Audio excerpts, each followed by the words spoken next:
Salut à tous et bienvenue pour le 220e numéro d'Enjeu Capital, l'émission qui parle de l'actualité du PSG et qui débriefe aussi ses matchs. Donc là, vous l'aurez bien compris, il n'y a pas de match. On va débriefer les matchs de la Coupe du Monde. Mais avant de débriefer la match de la Coupe du Monde et cette formidable victoire du Maroc face à la Belgique, je suis comme un ouf. Je ne peux pas trop l'exprimer parce qu'on va essayer de rester sérieux, sinon j'aurais fait quelques saltos arrière. Tellement je suis heureux pour le Maroc. Mais avant de parler de la Coupe du Monde, on va parler de deux actualités du Paris Saint-Germain. C'est lors d'une interview de Nasser Al-Khelaifi, le président du Paris Saint-Germain a évoqué la possible ouverture du capital du club pour un éventuel investisseur. Et la deuxième actualité, c'est surtout le Parc des Princes. Le PSG doit-il quitter le Parc des Princes? On va en parler avec mon invité du jour. Je vous le présente, mais pour les habitués du podcast, vous le connaissez, c'est Vincent Chaudel, le fondateur de l'Observatoire du Sport Business. Salut Vincent, comment ça va?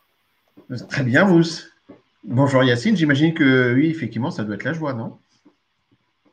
Moi, en tout cas, je suis comme un ouf. J'espère que mon frère algérien est tout aussi heureux que moi, mais je n'en doute même pas un instant. Et donc, je vous présente mon deuxième camarade, c'est évidemment le coach Yacine Amned. Salut Yass. Salut à tous. Et puis, je vais aussi saluer tous ceux qui sont sur le live. Alors, il y a Cap ou pas Cap, Baba, Oliver Bonavent, Blinch. Il y a qui d'autre? Il y a Redil Sauvage, un habitué. Samino, Stuttgart, Crocodile. Voilà, bienvenue à tous. Je vois déjà beaucoup de messages. Merci. Il y a beaucoup de gens qui sont heureux sur le live pour la victoire du Maroc. On en reparlera en fin de podcast et on va débriefer ce fantastique match. Il faut donner le ballon d'or à Ziyech. Oui, j'exagère, mais je suis marocain, c'est normal. Comme je vous le disais, on va évoquer d'abord le premier thème avant de débriefer les matchs de la Coupe du Monde, en tout cas les matchs qui concernent les joueurs du PSG. On va tout de suite rentrer dans le vif du sujet avec toi, Vincent. Lors d'une interview, je le disais en préambule, Vincent, le président Nasser Al-Khelaifi a évoqué la possibilité d'ouvrir le capital du club. Alors, on parle d'une ouverture à hauteur de 10 à 15%. Est-ce que déjà tu peux nous dire ce que ça peut apporter déjà ça au PSG? Et la deuxième question, c'est quel intérêt pour le PSG, dont on sait qu'ils ont une grosse surface financière, quel est l'intérêt pour le PSG d'ouvrir le capital du club? Alors, en fait, quand on parle d'ouverture du capital, il y a deux choses, il y a deux options possibles. C'est soit que le propriétaire du capital vend une partie de son capital, soit il y a une augmentation du capital. Et je pense que l'intérêt du club, c'est la deuxième option. La deuxième option, parce qu'avec une ouverture du capital, ça fait rentrer de l'argent frais dans le club. Or, les années Covid ont amené le club à avoir un gros déficit, plus de 300 millions d'euros. Et si on veut, par rapport au fair play financier, ne pas remettre toujours de l'argent du Qatar, eh bien, une augmentation du capital de 10% ferait rentrer de l'argent frais dans le club. Alors qu'une vente de 10% du capital serait de l'argent qui rentrerait dans la poche de l'actionnaire et non pas dans le club. Donc, je pense que c'est la deuxième option qui serait à l'étude, parce qu'elle permettrait à la fois de démontrer que le club il y a eu une création de valeur. Rappelons qu'il a été acheté à 70 millions d'euros et qu'aujourd'hui, il est valorisé, selon Forbes, à 3,2 milliards. Donc, si on a une augmentation de capital d'une dizaine de pourcents, ça sera entre 300 et 400 millions d'euros, ce qui permettrait de cocher la case fair play financier sans trop de problèmes. Et dans ce schéma-là, il y a un autre exemple qui a été réalisé il n'y a pas si longtemps que ça. C'est Manchester City qui a lâché 10% de son capital à Silver Lake, un fonds américain, 10% pour 500 millions de dollars. Donc on voit qu'on est sur des chiffres qui peuvent faire tourner la tête, certes, mais sur des clubs qui ont clairement créé de la valeur en 10 ans de temps. Mais est-ce que tu peux revenir sur la différence, parce que tu viens de l'évoquer, hein, mais c'est quoi exactement la différence? Que moi-même, je suis un peu dans le flou entre l'ouverture du capital et la vente de 10% ou 15% d'actions je vais prendre un autre exemple qui est celui de l'Olympique Lyonnais actuellement, où on Oui. attend, où certains attendent fébrilement la position de Textor par rapport à Jean-Michel Aulas. Si on prend le cas de l'Olympique Lyonnais, il y a Pathé et des Chinois qui veulent vendre. Si Textor rachète, c'est très bien pour Textor, pour Pathé et pour les Chinois, mais ça ne change rien au club. En revanche, dans le deal qui devait y avoir entre Textor, Jean-Michel Aulas, Pathé et les Chinois, il devait y avoir un rachat de parts et une augmentation de capital pour pouvoir mettre de l'argent frais dans le club. C'est ça la vraie différence. C'est-à-dire que si moi je suis propriétaire du PSG et que je te vends des parts, ça ne change rien pour le PSG. Alors que si on décide ensemble qu'on va faire une augmentation de capital, moi j'étais à 100, si je te fais une augmentation de capital pour que tu prennes 10%, eh bien cet argent-là, ça sera de l'argent qui rentrera dans le club. Et pour l'éventuel investisseur, c'est quoi exactement son intérêt, Vincent? Son intérêt, c'est de. Lui, ça ne lui change pas grand-chose. Il va falloir qu'il fasse un chèque. En revanche, toi, club, c'est soit ça rentre chez toi, soit ça rentre dans les poches de l'actionnaire. C'est ça la vraie différence. C'est comme une introduction en bourse. Quand l'Olympique Lyonnais a introduit 30% de son capital en bourse, les 90 millions d'euros sont rentrés dans le club. Et ce qui a permis au club de financer en partie son stade. Sur l'ouverture éventuelle de 10 ou 15%, tout à l'heure, tu parlais de Manchester City, hein, c'est ça, Oui, avec avec Silver Silver Lake, Lake. voilà, qui ont pris 10% hein, du capital, hein, Mhm. c'est ça, C'est Vincent, ça, et c'était 10% pour valorisé 500 à millions. voilà, 500 millions. Tu penses que pour le PSG, ce serait à peu près du même ordre, ou vu que le Manchester City, c'est la première ligue, on sait que le championnat est plus relevé, notamment en termes de droits télé, ce serait quand même beaucoup moins pour l'investisseur éventuel, pardon. Ben, en fait, l'avantage pour le PSG aujourd'hui, c'est qu'il est valorisé à plus de 3 milliards. Donc, ça tournera entre 3 et 400 millions d'euros. 10%, ça sera entre 3 et 400 millions d'euros. Et c'est Donc, 300-400 millions d'euros qui pourront réinvestir, par exemple, sur le marché des transferts, je, pourquoi pas je- aussi Poissy, le nouveau centre d'entraînement. bah, ça, ce sont déjà des investissements qui sont lancés. Je pense surtout que ça permettra au club de répondre aux exigences du fair play financier sans nécessairement aller chercher son actionnaire. Parce que rappelons-nous que le PSG avait été sanctionné par l'UEFA dans le fair play financier à cause d'apports d'argent liés au Qatar, avec QTA notamment. Là, s'il y a une augmentation de capital, il n'y a rien à voir avec le Qatar. Et c'est de l'argent qui rentre dans le club qui permet d'équilibrer les comptes. Ça marche. Ben, j'espère que ceux qui sont présents sur le live auront compris un peu la nuance. Et tout ce qu'on peut dire, Vincent, en tout cas, c'est que ça peut être que bénéfique pour le PSG au niveau du fair play financier. Alors, Là-dessus, il n'y a aucun doute. Par contre, il y a pas encore le nom d'investisseur, parce qu'on parlait d'investisseurs américains, mais il n'y a rien de concret encore à ce stade-là, Vincent. non, pas que je sache en tout cas, mais pour moi surtout, ça ne doit pas faire craindre un désengagement du Qatar. Je pense que c'est une option justement pour répondre aux exigences du fair play financier. Parce que les exigences de la DNCG, aujourd'hui, QSI est capable de les assumer pleinement. C'est la différence entre DNCG et fair play financier. Maintenant, je ne crois pas au désengagement du Qatar par rapport au PSG, notamment par rapport à Poissy. Le fait d'avoir investi dans Poissy est bel et bien la démonstration que le lien avec le PSG est un lien durable. Et d'ailleurs, c'est à peu près la prise de parole du président Nasser El Khalifi par rapport à ça. Il a bien dit qu'il n'envisageait pas de vendre. Ouvrir le capital, lui, mais pas vendre. Alors, juste pour rien à voir, hein, on a mis Hugo sous ma fenêtre, Hugo Kapler. Non, non, moi c'est bien Mousse. Il s'agit d'une petite erreur, mais on va rectifier. Hein. J'aurais bien voulu avoir la tête et l'âge d'Hugo. Hein. Franchement, ça m'aurait pas déplu. Malheureusement, c'est pas Mais le cas. Mais Hugo aurait été peut-être moins content de la victoire du Maroc aujourd'hui. C'est vrai, quoique c'est un bon ami, Hugo. Je pense lui aussi, il est content parce que de toute façon, moi, je suis franco-marocain, donc on connaissait le légendaire seum des Belges. Donc, je pense que ce soit les Français ou les Marocains, on est tous contents de la défaite de la Belgique. Et rassurez-vous, parce que je vois qu'on parle beaucoup sur le live de la rencontre, c'est normal, c'est la dernière, et puis il doit y avoir pas mal de compatriotes marocains. Rassurez-vous, on va en parler. Sur ce que tu disais, Vincent, sur l'éventuel ou la crainte du désengagement du PSG, c'est vrai qu'il y a cette crainte parce que tu as pris l'exemple lyonnais. C'est vrai que les Lyonnais ont commencé par ouvrir le capital, on est d'accord, Vincent. Et ensuite, aujourd'hui, il est question de céder le club. Hein. Alors, c'est vrai que l'actionnaire, il est plutôt flou, John Textor.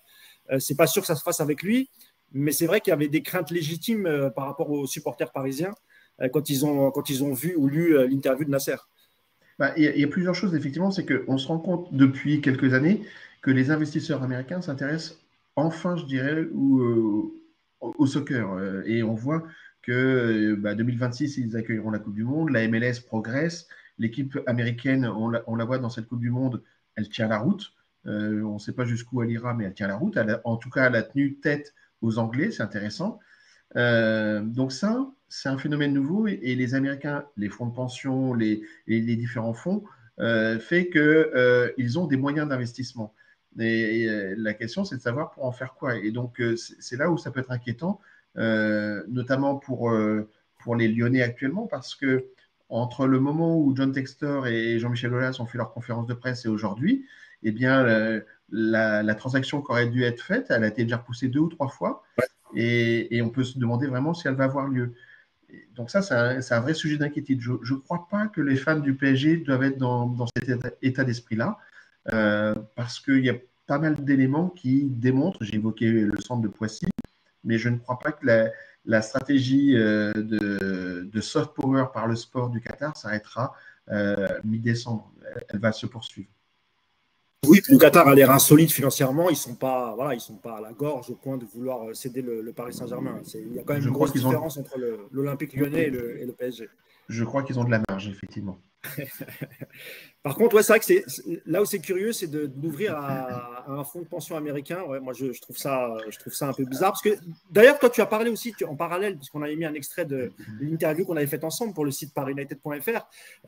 Tu rappelles, et moi, je ne le savais pas, que par exemple, les Saoudiens, je ne sais pas s'ils vont rentrer ou s'ils sont rentrés dans le capital de Beansport. C'est quand même une information incroyable quand on sait les antécédents entre l'Arabie Saoudite et le Qatar, Vincent. Oui, oui, et même si cette Coupe du Monde semble réchauffer les relations entre l'Arabie Saoudite et le Qatar, c'est quand même une relation qui est tendue historiquement. Je crois qu'aujourd'hui, l'Arabie Saoudite a décidé clairement de s'investir dans le soft power du sport. Le rachat de Newcastle en est un exemple, mais on a aussi tous les événements qu'ils ont décidé d'accueillir, que ce soit de la Formule 1, que ce soit des combats de boxe, ou la Super Coupe d'Espagne. Voilà, ils ont clairement pris le pas du Qatar pour avoir une politique d'événements sportifs. Je pense que c'est un signe de détente du Qatar envers l'Arabie Saoudite, d'ouvrir le capital. Mais je ne crois pas qu'ils cherchent à le céder. Al Jazeera et Beansport sont deux joyaux pour le Qatar qui sont très importants. Très bien. Je ne sais pas si vous voulez dire un mot là-dessus, Yacine, ou on passe directement au Parc des Princes. Il y a pas mal de choses à dire là-dessus. Non, je voulais juste dire que l'histoire des Américains qui investissent dans le foot, c'est vrai, c'est bien, mais quand on voit ce qui s'est passé en France, il y a de gros doutes sur leur méthode, sur leur façon de travailler, sur ce qu'ils viennent faire, en fait. On a vu à Bordeaux, par exemple. Et ensuite, il y avait une question dans le chat pour Vincent. Alors, cette augmentation de capital pour le déficit des années Covid sera-t-il possible par rapport aux années des saisons? Parce que je sais que c'est lissé sur 3 ans, mais ça ne change rien en fait. Non. L'UEFA a décidé de faire un bloc des années Covid. Donc, ça devrait passer à ce niveau-là. Mais de toute façon, je pense que le PSG a pris la position d'être le bon élève par rapport à l'UEFA, contrairement au Real, Barça. Parce que c'est maintenant que ça va jouer, c'est entre mi-décembre et l'année 2023, avec Bruxelles sur le projet de la Super League. Donc la question, c'est de savoir si les clubs vont pouvoir créer leur propre compétition, la Super League, ou si on conserve le monopole d'organisation de ce genre de compétition de clubs à des fédérations comme l'UEFA. Et donc, je ne crois pas que l'UEFA va être sévère avec le PSG, mais le PSG a aussi intérêt à montrer des signes de bonne gestion par rapport à ça. Donc, je pense que tout est lié à ce niveau-là. Je ne pense pas qu'il y aura de sanctions fortes, d'autant plus que le PSG aura fait en sorte d'avoir de l'argent frais non qatari. Eh ben, merci Vincent pour les précisions, en tout cas sur l'ouverture du capital. On va passer au deuxième sujet qui. Nous, j'ai un petit message Et- pour toi. Il paraît qu'en direct, tu es en otage, tu es pris en otage. Ouais, tu sais quoi, ça me fait. Mais même moi, quand je me vois, ça me fait rappeler Mathias Pogba quand il disait son truc. Tu vois. je, je voulais juste rajouter un point par rapport à ce qu'a dit Yacine. Je pense qu'effectivement, dans les investisseurs américains, il y a ceux qui viennent de façon spéculative pour essayer de gagner de l'argent, notamment sur le mercato. C'était Dagrosa à Bordeaux, et dès que ça va mal, bah, il s'en va. Et donc ça, c'est dangereux pour les clubs. Et puis, vous avez des investisseurs type Boehly à Chelsea qui a monté avec ses autres associés une vraie expertise dans ce qu'on appelle le sportainment, c'est-à-dire l'entertainment du sport. Et ils ont des différentes franchises de baseball, de basketball, etc., de NBA. Et donc là, ils ont compris qu'ils avaient une vraie expertise du spectacle sportif, mais que cette expertise du spectacle sportif, en Europe, eh ben, ça passait par le football et non pas par le baseball qui est faible, le football américain qui est faible aussi en dehors du Super Bowl, et à la limite le basket, mais le basket, tant qu'on n'a pas une conférence européenne de NBA, c'est pas mal l'Euroleague, mais c'est pas encore une économie comparable à celle du football. Donc s'ils veulent gagner de l'argent dans leur expertise, ça passe par ce qu'ils appellent le soccer. Ça marche, merci Vincent. Je le disais, on va passer au deuxième thème, parce que celui-ci aussi devrait beaucoup intéresser tous ceux qui sont présents sur le chat. C'est le fameux rachat du Parc des Princes. C'est un sujet qui est sur la table depuis l'arrivée de QSI au Paris Saint-Germain. Je vais d'abord donner la parole à Yacine, parce que tu n'as pas beaucoup parlé depuis le début. Et puis après, je reviens vers toi, Vincent. Bon, on a à peu près le même âge, toi et moi, Yacine, et même Vincent d'ailleurs, on n'est pas très éloignés. On n'a connu que le Parc des Princes, et évidemment que ça nous embêterait d'aller voir un match du PSG ailleurs qu'au Parc des Princes. Mais il faut aussi dire, Yacine, que beaucoup de gros clubs européens ont quitté leur stade, leur stade mythique. Il y a beaucoup d'exemples, notamment en Angleterre. Il y en a aussi en Espagne un peu moins, je crois, Yacine. Mais en tout cas, ça arrive. Et en France, beaucoup. On peut citer l'exemple de Bordeaux, de Lyon, de Nice, de Lille. Est-ce que, Yacine, selon toi, malgré l'amour qu'on peut porter au Parc des Princes et la beauté de ce stade, et notamment là où il se situe, parce qu'il est vraiment au cœur de Paris, dans un beau quartier, dans le 16e arrondissement, est-ce que malgré cela, avec la notoriété qu'a le PSG au niveau mondial, et quand on voit aussi la bataille des prix pour des billets pour aller voir un match, parce qu'on rappelle que la capacité du Parc des Princes, c'est quoi? C'est 40 000 places, mais c'est même pas. Ouais, 45 000. Je crois que c'est 48 000, voilà. 48 000. Comparé aux gros clubs européens, c'est vrai que ça paraît petit.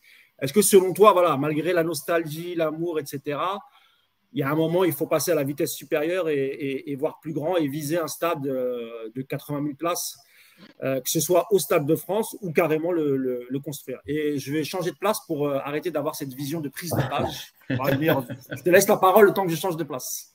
Alors, je pense qu'il y a beaucoup, beaucoup de choses là. La première chose, évidemment, on va se placer de notre expérience à nous, avec notre âge, et égoïstement, on va dire. Le Parc des Princes, c'est notre stade. Voilà. On a grandi avec, on a vécu toute l'aventure PSG avec, on a vécu nos plus beaux moments, nos pires moments aussi, ça fait partie de l'histoire avec. Donc, évidemment qu'on est attaché, au Parc des Princes. En plus de ça, c'est un très beau stade et avec une acoustique, donc un son qui est peut-être unique en France. Donc, il y a ça. Après, on va se passer de façon plus large. Et j'ai envie de dire, alors déjà, je vais régler tout de suite l'histoire du Stade de France. Hors de question d'aller au Stade de France. Pour plein de raisons. Déjà, sa situation. Mais surtout, parce que pour moi, c'est tout sauf un stade de foot. On y voit mal. Le son n'est pas fou. Les tribunes, je ne pas la configuration des tribunes. Je trouve que ça ne fait pas stade de foot, etc. Et donc, le Stade de France, c'est hors de question.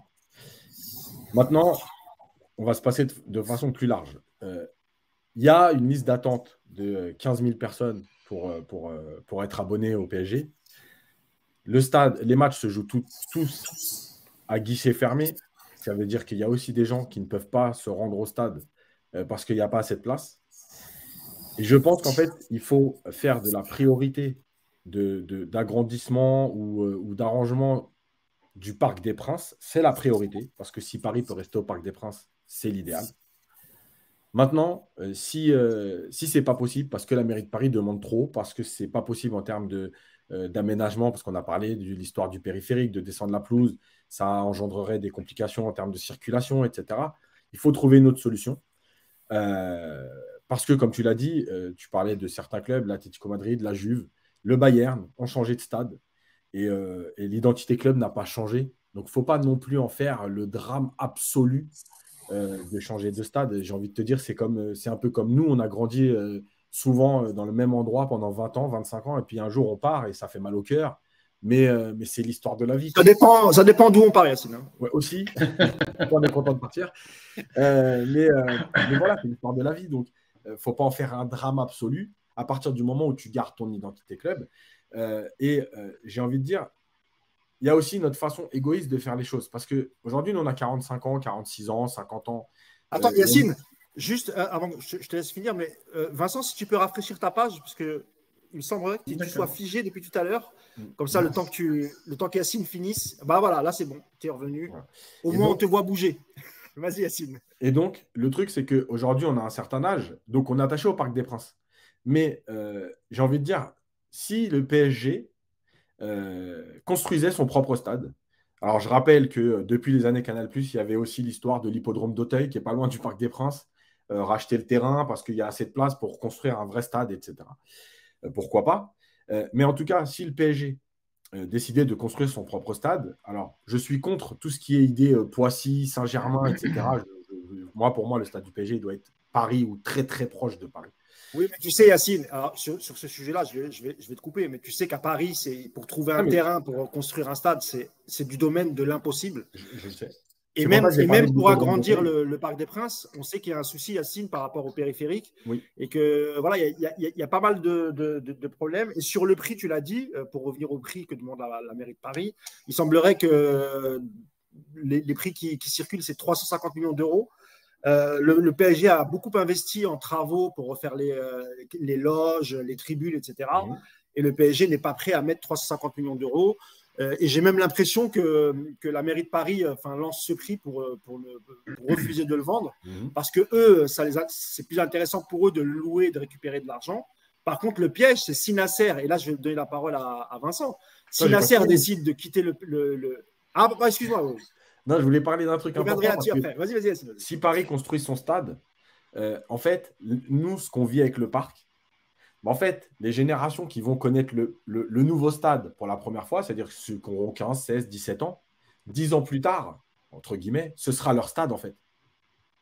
C'est pour ça que je dis qu'il ne faut pas en faire un drame absolu, parce que nous, on est attachés émotionnellement, mais un môme de 12 ans aujourd'hui qui irait, admettons que le stade du PSG était déjà en construction et que l'année prochaine, il ouvre. Le gamin de 12 ans qui va vivre son premier match au PSG dans ce nouveau stade, en fait, ce sera son stade. Bien sûr. Voilà. Donc, nous, on est égoïste, entre guillemets. Et évidemment qu'on est attaché au parc. C'est pour ça que je dis que si tu peux faire tout au parc dans ton projet, c'est l'idéal. Maintenant, si malheureusement, le stade de 60-65 000 dont tu rêves, ce n'est pas le Parc des Princes, on s'en remettra. Voilà. Mais la question, Vincent, sur justement le refus de la mairie de Paris de vendre le Parc des Princes, c'est imaginons que Nasser décide effectivement de quitter le parc, soit par exemple d'aller s'installer au Stade de France, ou pourquoi pas d'aller construire son propre stade. Il y aurait un grand manque à gagner pour la mairie de Paris, parce que qui va venir jouer au Parc des Princes si le PSG n'y joue plus? Enfin, il n'y a pas un club en Île-de-France qui pourrait remplir le Parc des Princes, pardon. Et surtout, il n'y a pas un club en Île-de-France qui aurait les moyens de payer la location qui s'élève à plusieurs millions d'euros par année, Vincent. Non, évidemment. Et c'est pour ça qu'en fait, on est dans à mon avis, un jeu de dupes au niveau de la ville de Paris. Moi, sur des missions de conseil, j'ai vécu à peu près la même situation il y a une dizaine d'années sur le problème de Roland-Garros. Roland-Garros était le plus petit des grands chelems en termes de superficie. Et pour que Roland-Garros continue à se développer et à être comparable aux autres, notamment en price money, c'est-à-dire en prime versée aux gagnants et aux gagnantes, enfin, à l'ensemble des joueurs et des joueuses, eh bien, il fallait pouvoir développer ses revenus en termes de billetterie, en termes de merchandising, en termes de restauration et autres. Et dans 8 hectares, ce n'était pas possible. Il fallait, les autres étaient entre 16 et 24 hectares. La solution pour Roland-Garros, c'était d'aller du côté des serres d'Auteuil pour faire un nouveau cours, le Simone Mathieu, qui existe désormais. Et là, la Fédération française s'est heurtée à une fin de non-recevoir de la mairie de Paris et notamment des écologistes. Et la fédération a dit, bon, bah, très bien, je vais regarder comment, si je peux le faire ailleurs. Si on regarde le Flushing Meadow n'a pas toujours été, l'US Open n'a pas toujours été au même endroit, elle s'est déplacée, pareil pour Melbourne, voilà, donc on va regarder si on peut se déplacer. Et on avait travaillé sur l'option de se déplacer à Versailles. Il y avait d'autres options comme Gonesse, par exemple, mais Versailles, il y avait un côté luxueux, un côté prestige, et ça aurait très bien pu fonctionner. Et l'option était tellement crédible que finalement, la mairie de Paris, elle s'est dit, oui, c'est bien, les serres d'Auteuil, on doit pouvoir trouver une solution. Je pense que là, ça risque de faire la même chose, parce qu'effectivement, entre demander 350 millions d'euros qui invite plus QSI à se dire, bon, bah, à ce prix-là, je vais construire mon propre stade, et avoir après un Parc des Princes vide, sans locataire en tout cas, eh bien, oui, il faudra reprendre ses calculatrices et puis refaire quelques hypothèses. Et ça pourra avoir. Mais la vraie question, du coup, moi, je pense que, et je vais dans le sens de Yacine, c'est est-ce qu'il faut vraiment rester au Parc des Princes? Alors, en termes d'identité, et tous les trois et bien d'autres, on a vibré au Parc des Princes. Et donc, on aime ce stade qui a effectivement, ce que disait Yacine, je suis d'accord, un son très particulier. Mais au mieux du mieux du mieux, a priori, on peut aller à 60 000 places. Il faut garder à l'esprit qu'aujourd'hui, avec 48 000 places, le PSG génère 130 millions d'euros de chiffre d'affaires en billetterie. Oui, mais avec 70 000, il serait à plus de 200 millions d'euros de chiffre d'affaires de billetterie. Et de 70 000 dans une ville comme Paris, une agglomération de 11 millions d'habitants, qui n'a pas vraiment d'autres clubs en première division. Le Paris FC, c'est en deuxième division. Le Red Star n'y est pas non plus. Donc, voilà. Aujourd'hui, 70 000 ou 80 000, le club a le potentiel, avec ses abonnés, mais aussi avec tous les touristes qu'il y a à Paris, de les remplir. Donc, c'est vraiment pas ça le sujet. En revanche, j'irai et je rejoins Yacine, l'option du Stade de France ne me semble pas être une bonne option.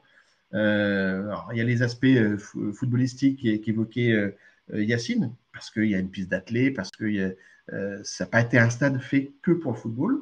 Ça, c'est le premier point. Mais le deuxième point, c'est que rappelons-nous que l'État avait déjà demandé au PSG de Canal+ d'aller au Stade de France pour être le club résident.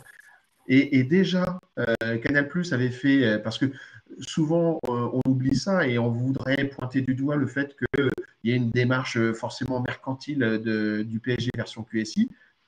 Non, aujourd'hui, il y a une nécessité pour rester au standing et être au niveau de ses concurrents, d'avoir une capacité d'accueil plus importante. Mais l'ADN du club est sur l'ouest de Paris, ouest ou sud-ouest, mais pas au nord. Ce qui ne veut pas dire qu'au nord, il ne peut pas y avoir un club. Moi, je pense qu'il y a... Surtout qu'on n'est plus à Paris, Vincent. Là, on est clairement dans oui, bien sûr, mais on est à Saint-Denis. On est aux portes de Paris, c'est vrai, parce qu'on n'est pas très loin de Porte de la Chapelle.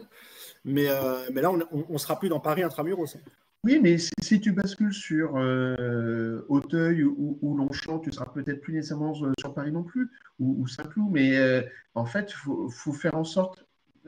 et la chance qu'il peut y avoir dans ce dossier-là, c'est que il y a matière à trouver, je pense, un deal avec un accord avec les hippodromes.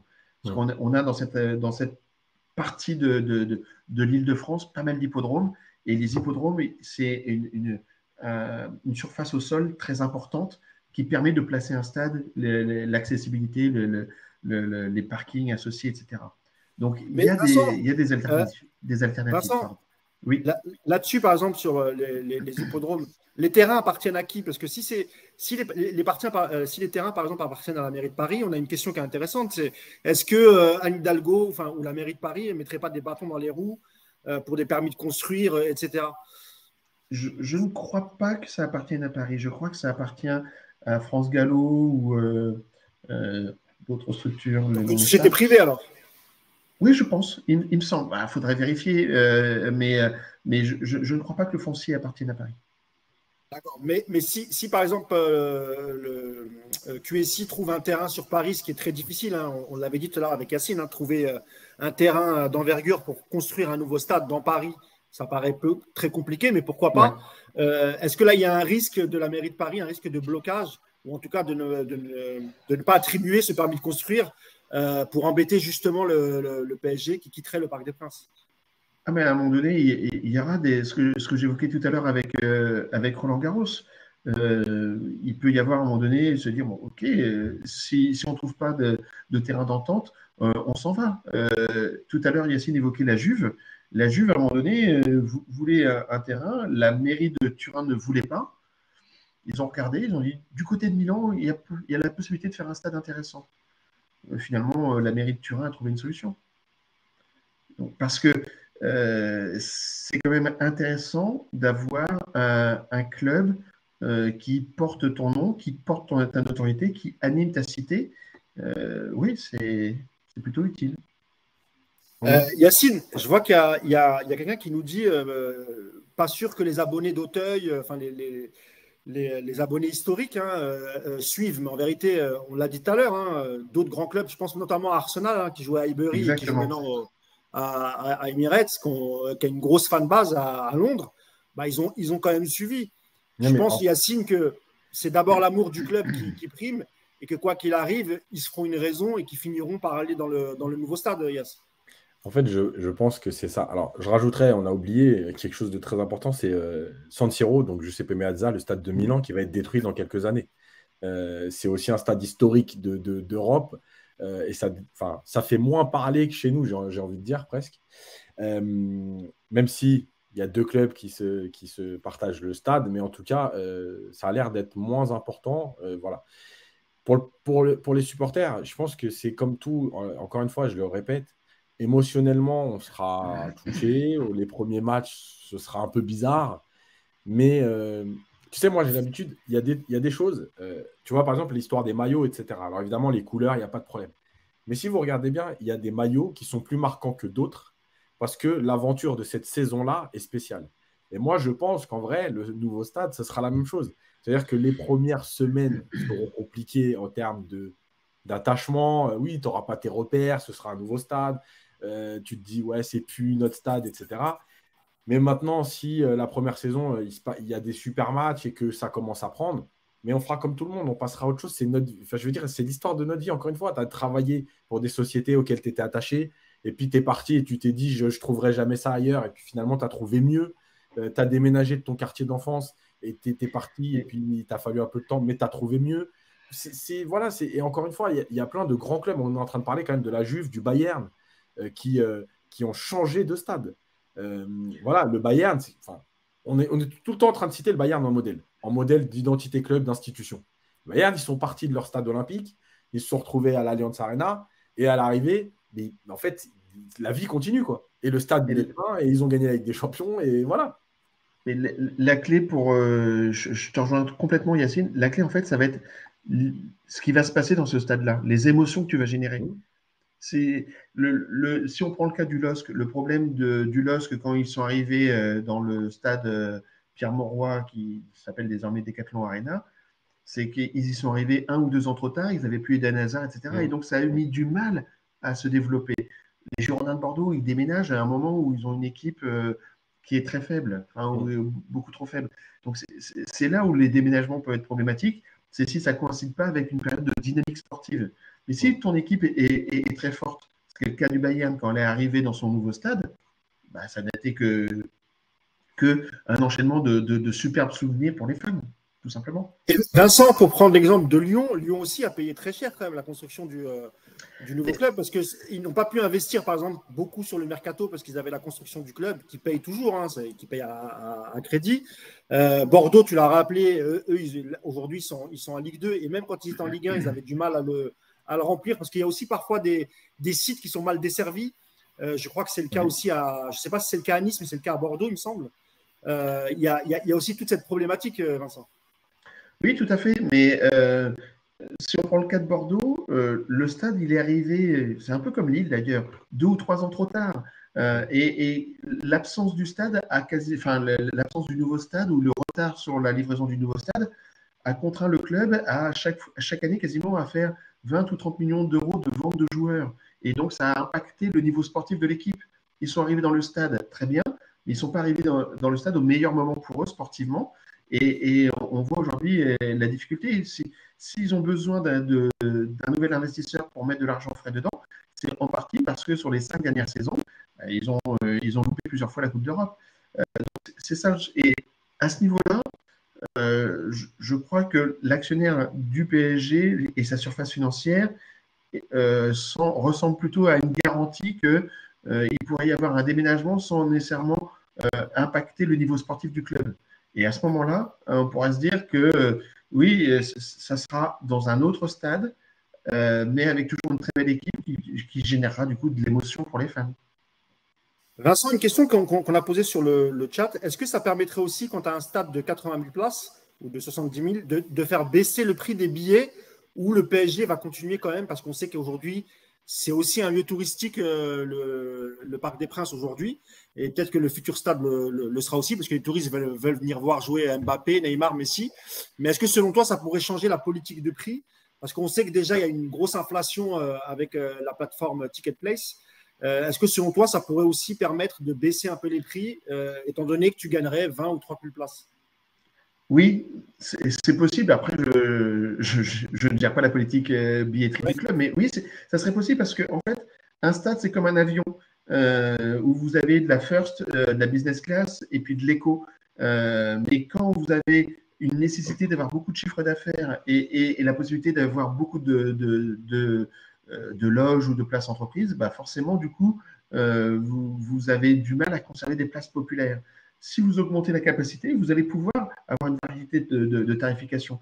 Donc oui, ça sera beaucoup plus facile d'avoir des places accessibles dans un stade plus grand qu'au Parc des Princes. Aujourd'hui, le PSG qui doit développer son chiffre d'affaires pour se rendre comparable aux Anglais notamment, bah, il n'a pas d'autre solution que développer les places entreprises. C'est une chose, mais le Parc des Princes qui a été conçu au début des années 70 n'a pas été conçu avec une approche de loge au même titre que les stades de dernière génération. Alors, le PSG version QSI a utilisé l'extension qui était au début prévue pour être l'administration du club, pour en faire un espace de réception pour les entreprises. Mais si vous êtes dans un stade de nouvelle génération, bah, ça sera un peu comme le Stade de France, c'est-à-dire que vous aurez tout un tas de loges tout autour du stade. Et quand on est la première ou la deuxième agglomération d'Europe, et en termes de sièges sociaux, en termes d'entreprises et autres, bah, oui, vous allez pouvoir démultiplier votre chiffre d'affaires de loges, ce qui vous permettra de garder des places plus accessibles pour les supporters. Vas-y, Yacine, tu voulais ajouter quelque chose? Ouais, par rapport à ça, en fait, je pense que évidemment qu'il y aura un impact sur les prix, déjà pour la revente. Parce qu'aujourd'hui, il y a tellement de gens qui veulent aller au stade que tu peux mettre une place à 150 € en virage, tu trouveras toujours preneur. Si tu as un stade de 80 000, bah, automatiquement, pour revendre ta place, il y aura plus d'offres et moins de demandes, puisque les 15 à 20 000 personnes qui attendent pour aller au parc, bah, du coup, elles auront des places. Donc, les places seront moins chères pour certaines catégories. Et la deuxième chose, évidemment qu'il y aura plus de loges, encore plus grandes, parce que pour ceux qui connaissent le parc, les loges, elles ne sont pas hyper grandes parce qu'il fallait en faire beaucoup. Donc, il y aura des loges plus grandes, donc tu vas pouvoir les vendre plus cher, donc faire du chiffre d'affaires. Et je rappelle une dernière chose, parce que c'est aussi ce qui se passe à Lyon, c'est que si tu construis ton stade, en fait, et notamment à Paris encore plus, mais à Lyon, je le redis, ça existe et c'est ce qui se passe. En fait, tu as certaines loges que tu peux aménager en salle de séminaire la semaine et qui donc peuvent faire rentrer de l'argent même la semaine. C'est une autre source de revenus, tu veux dire, Yacine? Bien sûr. Donc, ce que tu ne peux pas faire aujourd'hui au parc, tu peux faire des séminaires au parc, mais tu ne peux pas accueillir 10 sociétés. Si tu construis quelque chose de cohérent, à Lyon, moi je l'ai fait, je l'ai vu, il y a des loges qui sont aménagées en salle de séminaire toute la semaine, et il y a des entreprises qui viennent faire leurs 2 jours de séminaire, les gens sont contents, ils sont au stade de Lyon, il est beau, bref, etc. Enfin, bon, voilà. Et donc, ça peut te générer d'autres sources de revenus en plus. Donc, on est en fait dans aussi le développement du club. On veut un grand club. Il faut aussi accepter qu'il y ait des à côté qui viennent générer du chiffre d'affaires autour de ça. Vas-y. Oui, juste parce que j'ai une question sur le live de Selim aka Larbi Winch, très beau pseudo. Ça coûte combien de faire construire un stade? Alors, tu me diras, il y a peut-être différentes versions, mais grosso modo, et aussi, j'ai vu, mais je ne parle pas du pseudo, il y a une autre question qui dit, est-ce que, par exemple, ce serait possible de voir aussi autour du nouveau stade, si Paris construit un nouveau stade, des restaurants, tu sais, un peu le truc à l'anglaise, restaurants, centre commercial, pareil, hein, une autre source de revenus, et ça permettrait encore plus aux Qataris d'investir à Paris. C'est pour ça que, oui, c'est une bonne question, mais toute la question sera de savoir où ça peut se faire. Parce que faire un stade, ça prend déjà beaucoup de place. Il faut gérer le sujet des parkings ou de l'accessibilité. Je ne suis pas sûr que la ville de Paris sera forcément très, très coopérative pour tirer des lignes de métro ou de tramway là-bas, mais bon, ça peut se discuter aussi avec la région. Et puis des commerces autour, oui, évidemment, s'il y a la place. Donc ça, c'est une hypothèse, mais auquel il est difficile de répondre là. Alors, combien ça coûte? Ça peut coûter, un stade moderne aujourd'hui, ça va coûter de 70 000 ou 80 000 places, ça va coûter plus de 500 millions d'euros, ça coûtera entre 500 millions d'euros, voire 1 milliard, 1 milliard et demi. Donc, c'est des grandes fourchettes que je vous donne, je suis d'accord, mais ouais, bien sûr. Ça dépend comment tu récupères le foncier et ça dépend jusqu'où tu vas dans ton projet. En tout cas, ça me paraît, moi, être une option à creuser plus que remettre 350. Il y a 350 que veut aujourd'hui la ville de Paris pour vendre le stade, plus 500 à 600 millions d'euros d'investissement pour passer de 48 000 à 60 000 places. Ce n'est pas grand-chose, Vincent, hein, ça ferait 12 000 places en plus. Ben, c'est ça. Pour le prix que ça coûte, c'est pas énorme. Mais de toute façon, tu es coincé, tu as le périph et tu as que des habitations autour. Donc, c'est pour ça que l'option, pour mettre autant d'argent, il y a 350 plus 500, 850, construis ton stade. Construis ton stade, ça semble être une évidence. Mais finalement, l'option la plus simple, même si personne ne la veut, ça reste quand même le Stade de France. Pourquoi je dis ça? Tu as d'abord l'accessibilité, tu as les transports qui t'y mènent, tu as le RER, etc. Tu as le parvis qui est autour. Il y a moyen aussi de faire des travaux pour améliorer ou pour faire, tu vois, des magasins, des restaurants, etc. Et la France, comme il appartient majoritairement à l'État français, et l'État français veut s'en séparer, là, tu as déjà les 80 000 places. Tu dois payer le Stade de France. Alors, je crois qu'en plus, il n'est pas très élevé. Je ne sais pas si tu as un prix en tête, mais je crois que c'est entre 400 et 500 millions, Vincent. Mais en vérité, la situation la plus facile pour le PSG, ça serait de racheter le Stade de France, même si sur le live, personne ne veut entendre parler. Et Yacine l'a dit tout à l'heure, lui aussi.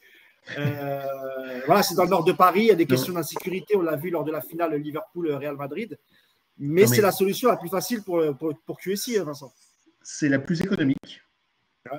Parce que rappelons une chose quand même, c'est que l'État, c'est pas l'État qui est propriétaire du stade. Il y a ce qu'on appelle un GIP, oui, un GIE. Un consortium, hein, c'est ça? C'est le consortium du Stade de France, exactement, qui avait un contrat avec l'État. Et l'État avait promis en 1997 qu'il y aurait un club résident. Et que s'il n'y avait pas de club résident, il indemniserait le consortium de 70 millions d'euros par an.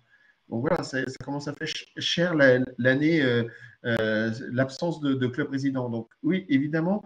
Et en plus, aujourd'hui, on arrive à la fin des conventions avec la Fédération française de football, la Fédération française de rugby. Et donc, il y a un sujet Stade de France au niveau du ministère et au niveau du consortium. Ça, c'est une évidence qui fait que là, pour le coup, il serait plutôt enclin à discuter et à trouver des solutions assez faciles. Donc, économiquement, déjà, le stade, il est opérationnel tout de suite. Il n'y a pas besoin de le construire. Ça veut dire construire un stade, c'est au moins 5 ans. Parce qu'il va falloir trouver le foncier, il va falloir exproprier peut-être des personnes, il va falloir travailler et lutter contre les recours juridiques. Et puis après, vous allez avoir le temps de la construction. Donc oui, c'est au moins 5 ans pour avoir son stade. Là, ce n'est pas 5 ans, c'est 5 jours. Vous l'avez, vous le signez, vous pouvez le récupérer. Donc ça, il y a un vrai sujet là. Et ça veut dire que tout de suite, vous passez de 48 000 à 80 000 places dès la saison qui suit. Mais on l'a évoqué tout à l'heure, on n'est pas dans l'ADN du club, on n'est pas dans la bonne région ou la bonne zone pour le club et par rapport à. Alors, quand je dis pas la bonne zone ou la bonne région, ça ne veut pas dire que à Saint-Denis, il n'y a pas de fans du PSG. C'est pas ça. Mais là, quand vous êtes au niveau du Parc des Princes, vous avez soit les entreprises, par exemple, proches de la Défense, qui vont vite arriver au Parc des Princes, soit les dirigeants eux-mêmes qui habitent dans cette région-là. Donc, mettre les gens dans les loges du Parc des Princes, c'est assez facile. Les emmener au Stade de France, c'est plus compliqué. Alors, vous arrivez à le faire une fois par mois, une fois par trimestre, quand il y a un match de l'équipe de France, ok, mais les emmener toutes les semaines ou tous les 15 jours, ça me paraît plus compliqué. Et puis, tu parlais de l'accessibilité. L'accessibilité, nous, en France, on a l'impression que c'est bien. Moi, pour avoir vécu un peu de l'autre côté de l'Atlantique, l'accessibilité, elle n'est pas bonne du tout. Il faut marcher loin. Et alors, quand c'est sous la pluie, sous le vent, sous la grêle, c'est pas idéal. Mais quand je disais ça, Vincent, je disais qu'il y avait quand même une ligne, il y avait le métro et le RER qui pouvaient t'y emmener. Alors effectivement, c'est pas tout proche du stade, ça tu as raison de le préciser, mais c'est juste que voilà, tu peux quand même accéder ça existe, au ça existe. Tu as raison. Tu as raison, ça existe, mais c'est pas idéal. Alors, tu me diras, le Parc des Princes, en termes de stationnement, c'est pas idéal non plus actuellement. Mais bon. Mais là aussi, parce qu'en termes de stationnement de voiture, c'est catastrophique. Tu as une chance sur deux de te faire soulever ta voiture par la fourrière. Tellement c'est le bazar quand il y a un match au Stade de France. Et puis, il y a aussi les questions d'insécurité. On a vu ce qui s'était passé au Stade de France lors du match, lors de la finale de Ligue des Champions. Et je vais te donner la parole, Yacine, parce qu'on parlait des touristes. Mais est-ce que quand tu es touriste et que tu as les images que tu as vues du Stade de France, est-ce que ça donne envie aussi d'aller au Stade de France pour voir le PSG, Yacine?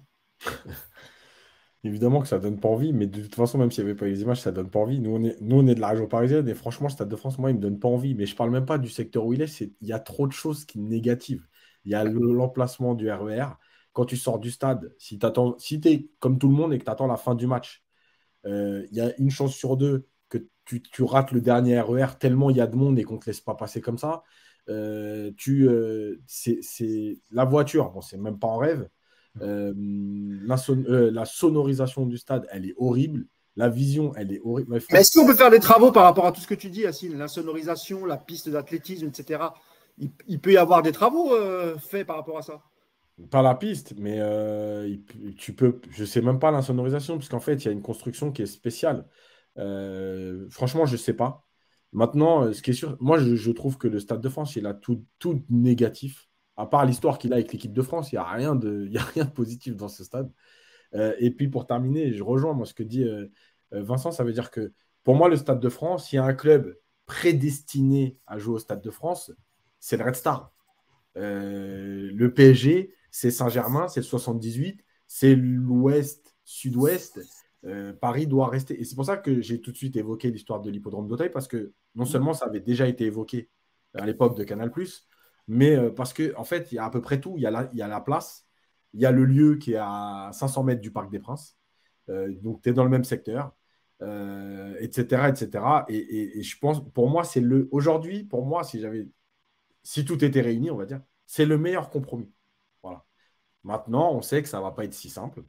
Maintenant, je pense aussi, et j'ai oublié de le dire tout à l'heure, là, on va rentrer un peu dans une sorte de coup de pression du PSG. Aussi, ça veut dire, vous voulez nous vendre le parc trop cher, on va partir. Parce que faut rappeler, il y a aussi un élément politique, quand je dis politique au sens large, qui est à prendre en compte, c'est Carl Olive. Parce que Carl Olive, il a tout fait pour avoir le centre d'entraînement à Poissy.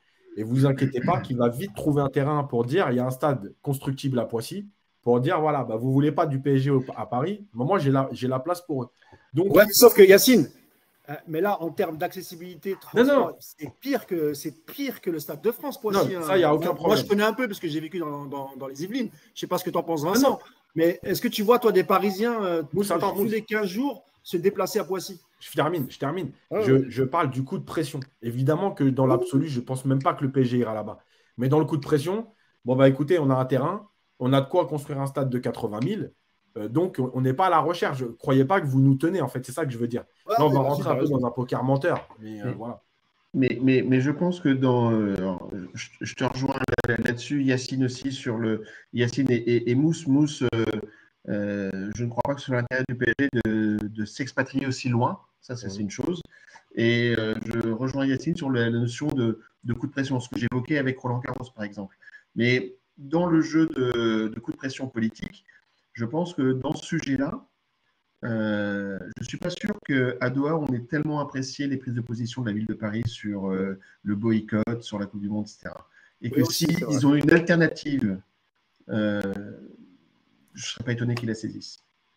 Et il y a l'hippodrome de Saint-Cloud aussi, qui n'est pas très loin. Exactement. Mais l'hippodrome de Saint-Cloud, il n'est pas disponible. Enfin, il y a toujours des courses de chevaux. Mais Longchamp Auteuil aussi, et Longchamp aussi. Hein.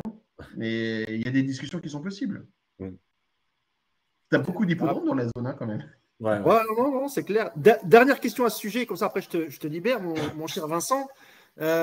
Actuellement, il n'y a que Lyon hein, qui possède véritablement son stade, hein, parce que les autres, c'est pas du tout ça, que ce soit Bordeaux, Nice ou Lille. Si le PSG arrive, que ce soit dans l'un des deux hippodromes, à construire son nouveau stade, là, effectivement, on pourrait écarter tout désengagement parce que ça ferait un actif supplémentaire avec le nouveau centre d'entraînement. Et là, la valorisation du club, elle explose, Vincent. Oui, mais ça serait un actif encore plus important pour le club, ça c'est sûr. Mais c'est pas parce que tu es propriétaire de beaucoup de choses qu'à un moment donné, tu ne décides pas de vendre.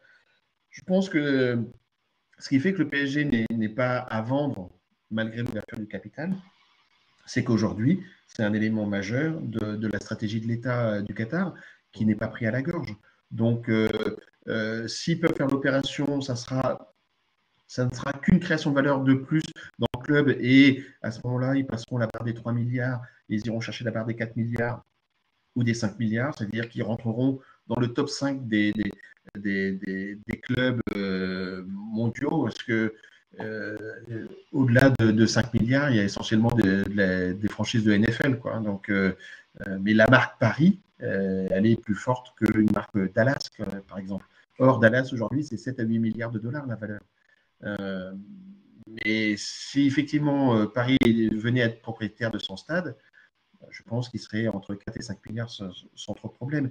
Et ça, c'est surtout si tu rajoutes une Ligue des Champions. Je disais ça, Vincent, parce que tout à l'heure, tu parlais des positions de la mairie de Paris vis-à-vis du mondial au Qatar. Mais il n'y a pas que la position d'Anne Hidalgo, il y a la position de beaucoup d'hommes politiques. Et il y a eu beaucoup de débats en France, et je pense que ça arrivait jusqu'aux oreilles du Qatari. Il y a eu des lancements de boycott. Et la question était dans le sens où le Paris peut très bien aussi valoriser le club, le vendre et aller s'installer en Angleterre. On en avait discuté déjà, même dans l'article, ou dans un autre pays, et refaire exactement la même stratégie, mais avec un autre club à l'étranger. Et c'est vrai que eux, la première ligue, voilà, on avait déjà parlé de Leeds où il y avait un intérêt de QSI pour le rachat de Leeds, par exemple. Et ils pourraient bien repartir à zéro avec 4 milliards et demi, 5 milliards, racheter un club en première ligue et continuer leur politique de soft power par le sport. Ça les empêcherait pas de faire ça, Vincent. En théorie, tu as raison. Maintenant, je pense que le Qatar va. J'imagine qu'ils vont racheter des clubs parce que ce qu'on appelle les MCO, c'est-à-dire les multi-club owners, se multiplient aujourd'hui. Il y a beaucoup de clubs qui achètent des clubs filiales pour pouvoir faire tourner les effectifs ou aspirer des talents dans différents marchés. Et donc, le PSG a mis un pied au Portugal je pense qu'il y aura d'autres prises de position sur d'autres marchés. Ça me semble être le sens de l'histoire. Maintenant, la Première Ligue, c'est compliqué. Aller en Première Ligue, c'est prendre le risque de ne pas faire la Ligue des Champions tous les ans parce qu'il y a beaucoup d'acteurs capables de la gagner. Et ça, pour le coup, en restant en France, à Paris, Ils ne sont pas sûrs de gagner tous les ans, hein. Monaco a été champion, Lille a été champion, Montpellier a été champion, mais ils sont sûrs d'être en Ligue des champions tous les ans. Et donc ça, c'est le point majeur.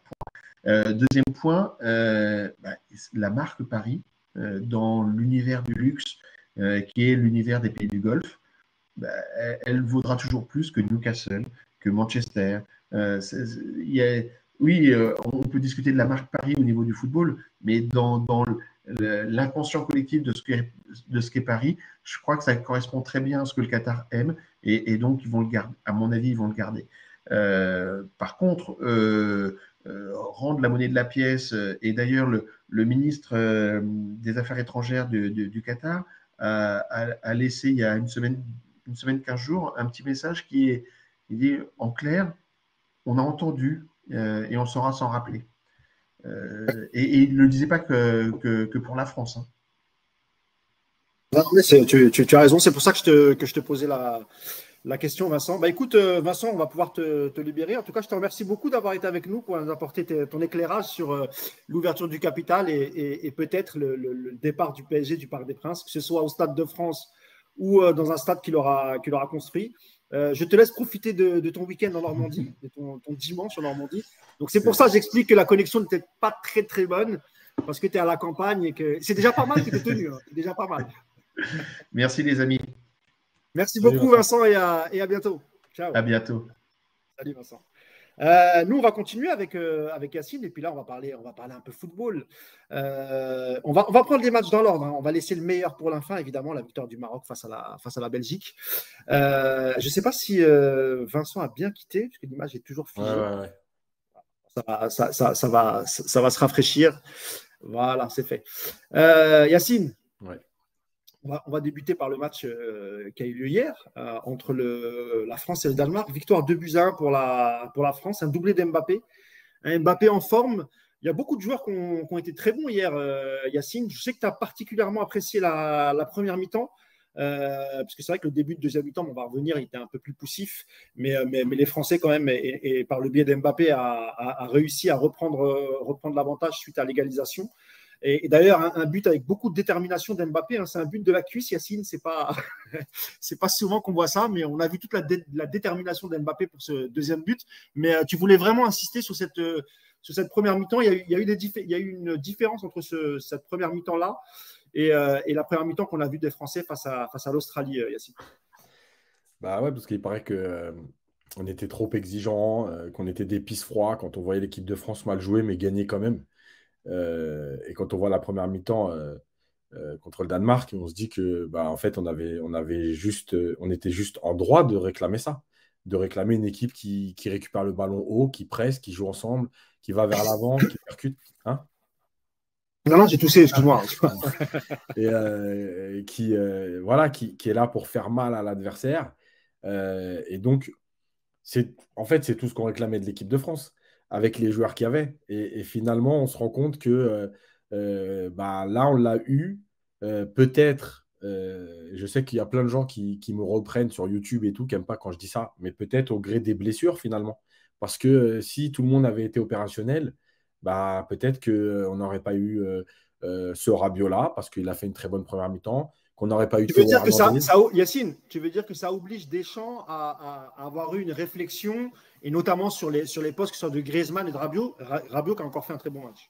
Mais oui, bien sûr, parce que je pense qu'on serait reparti avec Pogba Kanté et personne ne sait ce que ça aurait donné. Est-ce que Théo Hernandez n'aurait pas été titulaire? Ça aurait été Lucas. Donc voilà, il y a plein de... Voilà, peut-être que Benzema devant, ça aurait été autre chose.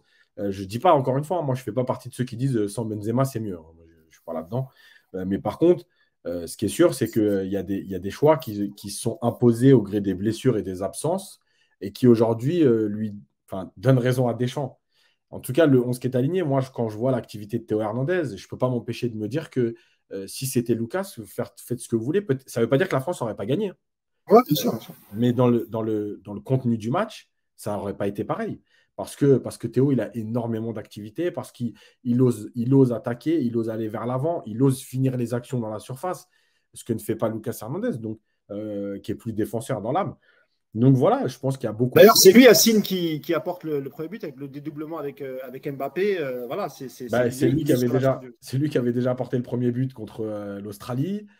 Voilà, donc écoute, ça tourne dans le bon sens avec des choix un peu forcés, mais en tout cas, ça tourne dans le bon sens. Et moi, je trouve que la première mi-temps, c'est peut-être pas loin d'être la première mi-temps la plus aboutie, entre guillemets, des 2 dernières années, en termes de contenu, encore une fois, hein, je répète bien, en termes de contenu.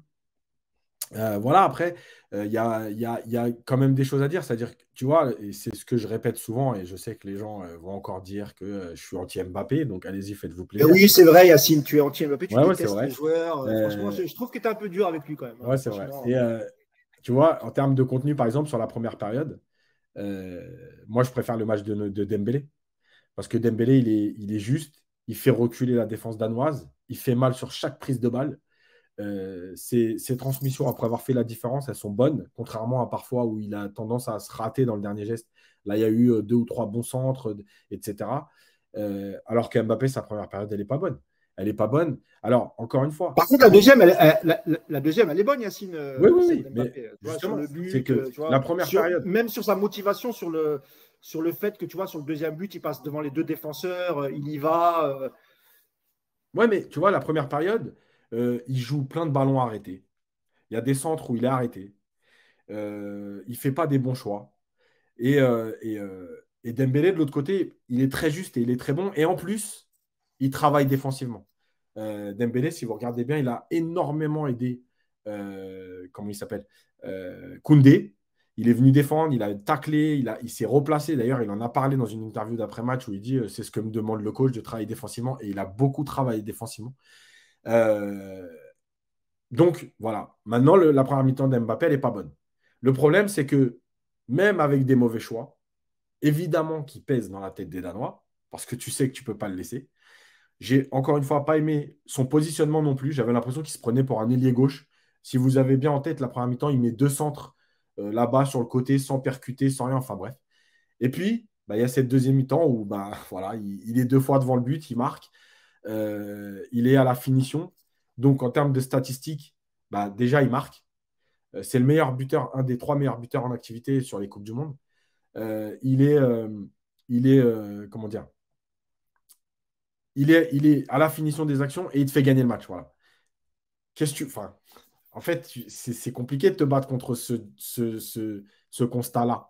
Maintenant, si vous regardez bien encore une fois, après ces 2 buts, enfin entre les 2 buts, il oublie une fois Thuram sur un contre.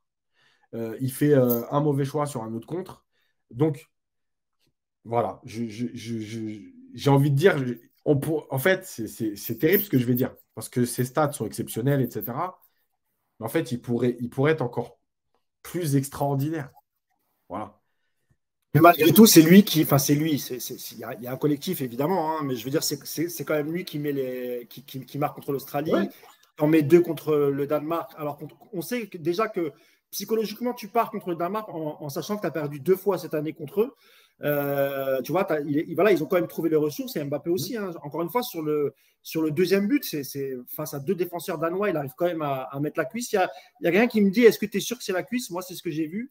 J'ai pas revu beaucoup de ralentis, mais je crois qu'il me parlait de la main, mais Non, non, moi, c'est il me de la semble que cuisse, c'est de la cuisse. c'est le haut de la cuisse avec la hanche, on va dire, mais maintenant, il n'y a pas, y a pas de main. Il y a Tuck Dubourg qui demande, Yas, tu penses quoi de l'attitude d'Mbappé à trop coller la ligne? Ouais, mais c'est ce que j'ai dit, c'est-à-dire que la Voilà. première période, il était ailier gauche et je sais pas pourquoi. Mais, tu sais, des fois, j'aimerais bien être dans sa tête pour comprendre qu'est-ce qu'il fait dans un match. Parce que des fois, j'ai l'impression qu'il est là en mode, bon, j'aurai un peu rien à foutre. À un moment donné, j'accélérerai, je verrai ça, quand ça me prendra.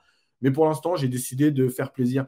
Regarde, tu vois, la semaine dernière, enfin, non, début de semaine, il y a des gens qui m'ont aussi répondu sur YouTube en disant, oh, toi, tu te prends pour qui à faire le psychologue des attitudes. Regardez, il y a 2 centres qu'il met sur Giroud. Non, mais regardez bien l'attitude. Elle est exceptionnelle de désinvolture, de je m'en fous, je mets un ballon un peu intérieur. Le premier, il passe même pas le premier défenseur parce qu'il y a tellement rien dans son centre que ça ne peut pas passer le premier défenseur parce que l'attitude n'est pas bonne. Mais en fait, après, derrière ça, il est capable de te fracasser 3 défenseurs sur une prise de balle, une accélération. Voilà, Mais du coup, Yacine, pour que tout le monde comprenne, toi, tu attends quoi d'Mbappé dans ce genre de match? Parce que, par exemple, on va prendre le cas de Giroud. Face à l'Australie, Giroud, on l'a trouvé assez facilement. Il a repris quelques centres de la tête, etc. Face à une défense australienne qui était un peu aux abois, on est d'accord, Yacine. Là, cette fois-ci, c'était les Danois, c'était un peu plus difficile. Giroud, on ne l'a pas vu. Du coup, tu attendais quoi, toi, d'Mbappé? Qui rentre un peu plus à l'intérieur, qui joue autour de Giroud, qui délaisse un peu le côté gauche pour que vraiment les gens comprennent ce que tu attends de lui. Mais en fait, ce que j'attends, c'est qu'il ait une attitude de respect du jeu et de pas je fais ce que je veux quoi qu'il arrive parce que tout tourne autour de moi et que c'est moi la star et que si j'ai envie de rester côté gauche pendant 40 minutes en première période, eh ben, je reste côté gauche et si ça ne vous plaît pas, je m'en fous. En fait, c'est ça le truc qui me dérange. Parce qu'il a fermé le couloir à Théo Hernandez plein de fois, parce que ses centres ne sont pas bons, parce que ses choix de jeu ne sont pas bons. Voilà, ce que je demande, en fait, c'est du respect du jeu. Et je sais que les gens vont trouver que je suis dur, mais encore une fois… Ils le disent, hein, ils le disent. Il y a Milinka Kalas ou Ninka, je ne sais plus, je ne vois pas très bien. T'es dur, Yacine. Je crois surtout qu'il est mauvais en centre. Il ne faut pas chercher plus loin. Mais non, voilà. Mais moi, je ne suis pas d'accord avec ça. Mbappé, il a quand même déjà mis des centres au PSG, etc. Donc, il n'est pas mauvais en centre. Il est mauvais en centre quand il a décidé d'avoir cette attitude de prenez-moi en photo. Voilà. Et d'ailleurs, pareil, il y en a qui m'ont allumé encore une fois dans les commentaires. Je ne réponds pas à ceux qui m'allument, c'est pour expliquer. On m'a dit, oh, t'abuses, les coups de pied arrêtés. Vas-y, tu fais encore de la psychologie à 2 balles, il se regarde tirer. Mais excusez-moi, hier, Deschamps, il lui a pas enlevé les corners et tout? C'est Griezmann qui tirait hier. Ah ouais. Donc, tu vois, comme quoi, je dis pas tant de conneries que ça. Puisqu'il lui a enlevé les corners. S'il les tire si bien et qu'il ne se la raconte pas, pourquoi Deschamps lui enlève les corners? Ben voilà. Donc, à un moment donné, moi, je veux bien tout entendre. Je sais que je suis dur. Et encore une fois, je le répète, je serai toujours plus dur avec un Mbappé, avec un… je ne les compare pas, mais par exemple, un Jérémy Ménez, etc., pour parler des Français, qu'avec avec un Ander Herrera. Ander Herrera, je le critique, mais j'attends rien de lui, en fait. Tu vois, je sais que ça vaut rien. Voilà. Donc, c'est normal que je sois dur. Le truc, c'est que encore une fois, il nous met aussi dans des positions bizarres parce que il est pas bon, mais il pèse dans la tête des joueurs adverses. Et ça, c'est une certitude. Ça, c'est clair et net. Et en plus, il finit avec 2 buts et il donne la victoire. Donc, qu'est-ce que tu veux faire? J'ai envie de dire, comme on avait dit avec Samy, tu te rappelles la dernière fois, en fait, s'il te fait gagner la Coupe du Monde comme ça, tu ne pourras rien dire. Maintenant, demain, il fait le même match. Tu vois, c'est ça le truc, en fait. C'est que demain, il fait le même match que là contre le Danemark. La France perd 1-0. Je vous jure que tout le monde l'allume. Voilà. Après, il faut dire, Yacine, qu'à 23 ans, il est à 7 buts, je crois, en 2 Coupes du Monde. Ouais. Je crois qu'il est au même nombre de buts que Messi, qu'on a fait 4 ou 5. Qu'on a fait, 4, je crois. C'est 5, pardon. Voilà, 5. Et Cristiano Ronaldo qui a 8 buts. Donc, c'est vrai qu'à 23 ans, quand tu vois les stats d'Mbappé, aujourd'hui, à l'heure actuelle, on parle du meilleur buteur de la Coupe du Monde, meilleur buteur de Ligue 1 et meilleur buteur de Champions League. Tout ça, c'est vrai, Yacine, en faisant parfois des matchs moyens, en faisant aussi des très bons matchs, mais en faisant parfois des matchs moyens. Donc, je pense que l'exigence que tu as, parce que tu sais que voilà, s'il était un peu plus, comme tu dis, s'il respectait un peu plus le jeu, il serait encore au-dessus de ça. Mais malgré tout, chapeau à lui. Hein. Là, hier, il finit, on lui décerne le prix d'homme du match parce qu'il met 2 buts. Ouais. Mais si tu prends l'activité des joueurs un par un, tu aurais pu le donner à Griezmann, par exemple, qui a fait un très très bon match. Parce qu'il y a sur le live, il y a beaucoup de gens qui nous suivent, qui nous parlent du match de Griezmann. C'est vrai, hein, Yacine. Griezmann et même Rabiot, Rabiot qui se projette, qui sur la partie offensive est aussi là. Donc, il apporte de la présence en plus dans la surface. On a l'impression de ne pas reconnaître Adrien Rabiot. Tu pourras aussi te dire un mot de Griezmann. Nous, on l'a bien connu au PSG. On sait que c'est un bon joueur, Rabiot, Yacine. C'est la constance qui a emmené beaucoup de critiques parce que c'est un joueur inconstant et parfois aussi un peu nonchalant. Tu as l'impression qu'il ne travaille pas beaucoup, etc. Alors, tu sens quand même qu'il a une qualité. Ne serait-ce que, tu vois, c'est un beau joueur de foot en plus, Adrien Rabiot. Tu le vois dans ses contrôles, dans sa prise de balle, etc., dans sa conduite de balle. Et là, il revient bien, Adrien Rabiot, Yacine. Ouais, il en est à 2 bons matchs, globalement. Il est un peu sur la lignée de son dernier mois et demi à la Juve parce que il a fait des mauvaises saisons à la Juve. Un mauvais début de saison, et puis depuis un mois et demi, il était le meilleur joueur de la Juve.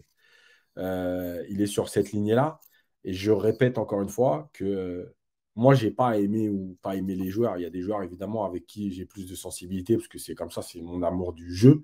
Mais Rabiot, j'ai toujours dit, pour moi, sa référence, c'est Barcelone, le PSG Barcelone 4-0. Voilà. Mais pour moi, c'est ça le niveau de Rabiot. C'est-à-dire c'est ça que je dois attendre de Rabiot. Et si je défonce Rabiot, c'est parce que quand tu fais une prestation comme celle-là, comme celle que tu as fait contre Barcelone à l'époque, mais comment 6 ans plus tard, tu ne peux pas avoir 50 matchs de ce niveau-là? Voilà, c'est pas possible. Tu as peut-être 4, 5, allez, même 10, allez, je suis gentil, je vais te donner 10. Mais même 10 matchs de 2017, tu te rends compte? Depuis 2017, cette prestation contre Barcelone, tu n'as pas 10 matchs de ce niveau-là, avec le talent que tu as et que tu as montré en 2017. Mais ça, c'est pas normal, tu vois. Donc, c'est pour ça aussi que c'est la même chose qu'Mbappé. Si je prends Rabiot, évidemment que je suis obligé d'en attendre plus que ce que j'ai vu depuis 5 ans. Maintenant, quand il est à ce niveau-là, évidemment qu'il n'y a pas grand-chose à dire. Il est régulier, il est bon, il joue vers l'avant, il a moins de nonchalance, même si il y a toujours un moment donné dans le match où, tu vois, d'ailleurs, alors si je ne dis pas de bêtises, c'est de être lui qui perd le ballon sur le corner le corner qui amène le but danois. Et regardez bien son attitude, c'est le Rabiot nonchalant, je suis tranquille, on mène 1-0, ça y est, c'est parti, je peux jouer un peu plus cool. Voilà, c'est le problème de Rabiot. C'est compliqué à expliquer, mais encore une fois, je ne remets pas en cause ses qualités de footballeur, mais sa régularité. Là, il a enchaîné 2 bons matchs. Écoute, j'ai envie de dire, Rabiot, le problème, ce n'est pas ces 2 matchs-là, ce sera les huitièmes et les quarts de finale. Est-ce qu'il est capable de renouveler ce genre de performance? Bon, on l'a dit parce que je vois beaucoup aussi des commentaires assez positifs sur Dembélé. Hein, tu en as parlé, tu as dit qu'il avait fait un très bon match, notamment une très très bonne première mi-temps sur son côté droit. C'est vrai qu'il est très percutant, même sur la partie repli défensif, etc. On l'a vu, hein, Ousmane Dembélé hier, il a plutôt fait un bon match. Ouais. Griezmann aussi, on en parle beaucoup. Comme je le disais, hein, il y en a beaucoup qui auraient voulu qu'on lui attribue le trophée de l'homme du match, mais bon, il n'a pas marqué, il n'a pas fait de passe décisive. Ouais, après, le problème, tu vois, ces trophées-là, ils commencent à me saouler parce qu'on en fait quelque chose d'important. On les retweet, etc. Regardez, et tu sais, c'est presque une valeur. Vous critiquez Mbappé, tiens, il est homme du match. C'est ouf. Il y a Kevin De Bruyne, Yacine, qui avait pris le premier match le trophée d'homme du match. Et lui a reconnu, il a dit, je ne sais pas pourquoi on me l'a donné, parce que je n'ai pas fait un bon match. Mais il faut bien l'attribuer à quelqu'un parce que maintenant, dans toutes les compétitions, tu as ce genre de trophée. Je pense qu'on a tout dit sur l'équipe de France. Elle est qualifiée. Normalement, Deschamps va faire tourner pour le troisième match. Parce que là, je pense qu'ils n'ont aucune chance de finir à la deuxième place. Hein. Le dernier match. Non, mais je sais pas. Je sais que moi, on verra, mais je ne sais pas s'il va faire tourner parce que. Quand je tournais, c'est pas forcément changer le 11, hein, Yacine. C'est à quelques postes pour donner mais même à quelques postes, je vais expliquer pourquoi rapidement. Parce que déjà, cette équipe, finalement, avec tous les blessés, etc., elle a très peu de vécu ensemble. Ouais. Parce qu'il y a Varane qui a besoin d'enchaîner. Parce que je pense qu'un Mbappé, qui est aussi à la recherche de stats, va pas forcément accepter de pas démarrer. Donc, je ne sais pas si peut-être, tu vois, si vraiment il y a 3 changements au départ, pour moi, ce sera énorme sur ce match. Un dernier mot, Yacine, sur la petite polémique qui court ces derniers temps sur le fait que Benzema, qu'il y aurait une meilleure ambiance en Benzema. Ça, c'est un papier du journal L'équipe. Moi, écoute, je vais vous avouer quelque chose. Je regarde jamais l'équipe du soir. Mais quand je vous dis jamais, c'est jamais. Mais mon petit frère m'a envoyé un petit message en me disant il faut absolument que tu regardes la prestation de Johan Mikou. Parce que Johan Mikou a défoncé un peu l'équipe sur le plateau de l'équipe 21, a dénoncé un peu le fait de lancer des polémiques inutiles sans avoir réellement d'informations. Et lui-même a dit aux journalistes, a parlé de lui, il avait dit qu'en 2002, je crois que c'est pareil, c'est Journal L'équipe qui avait dit que Johan Mikou faisait des parties de cartes jusqu'à 4h du matin, et lui a dit sur le plateau que c'était complètement faux, et donc il a reproché aussi à Bertrand Latour, parce que c'est lui qui parlait de ça, et c'est lui qui avait soi-disant sorti cette info, en disant, voilà, en fait, tu sors des infos sans vérifier, comment tu peux être sûr que les joueurs ont dit ça? Parce que en général, tu connais bien ça, Yacine, c'est plutôt l'entourage des joueurs qui font passer des messages en disant, oui, vous avez vu, mon joueur, il m'a dit quand même que depuis que Benzema, il n'était plus là, les joueurs seraient relâchés.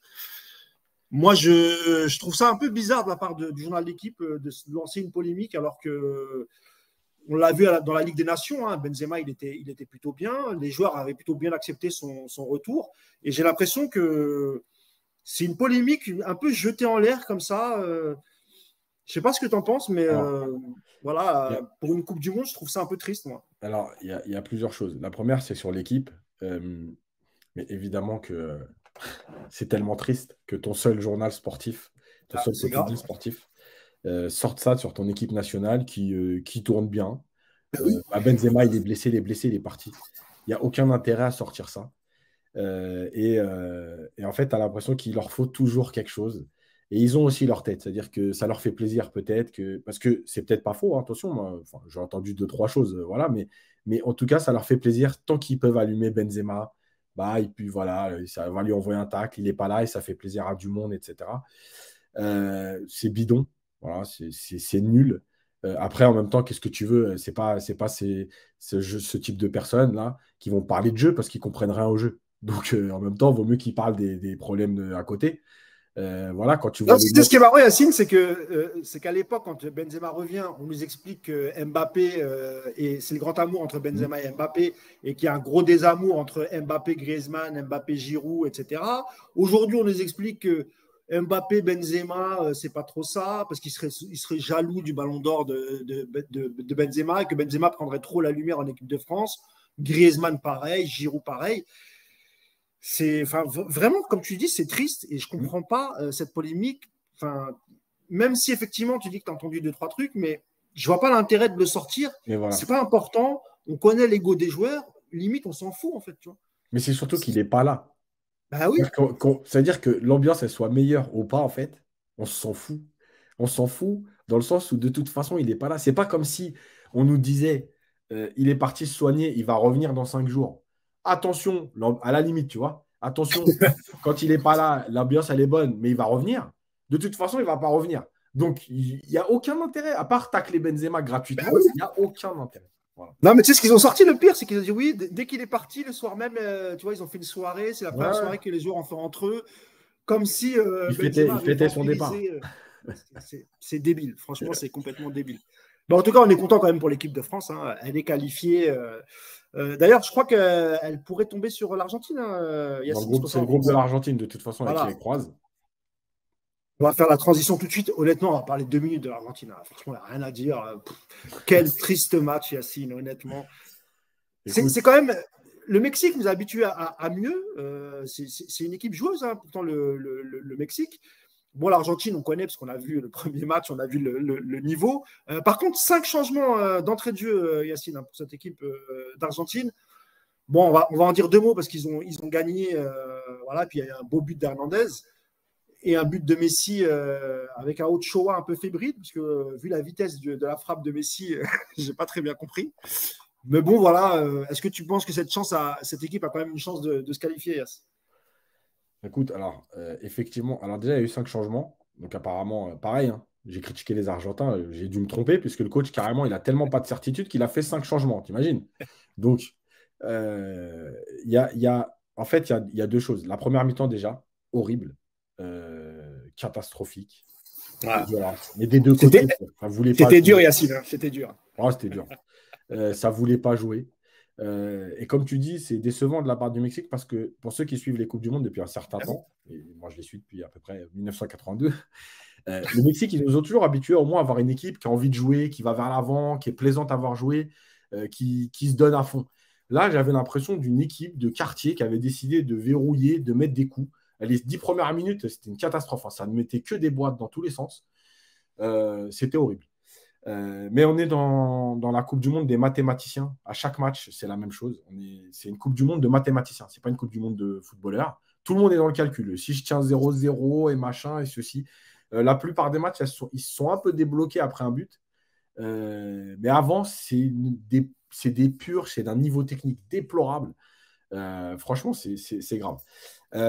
Pour en revenir à l'Argentine, en fait, tout simplement, il y a 60 minutes horribles. Et puis il y a ce but de Messi. Voilà. Pareil, je vais tenir le même discours que sur Mbappé, c'est-à-dire que Messi, je suis désolé, il n'est pas bon. Alors, encore une fois, hein, Messi n'est pas bon. Après, il y a les explications. Autour de lui, c'est nul. Il n'y a pas de mouvement. Il y a du déchet. De Paul. Mais, tu vois le football, pourquoi aujourd'hui aussi il m'énerve de temps en temps. Ça m'énerve d'en parler même.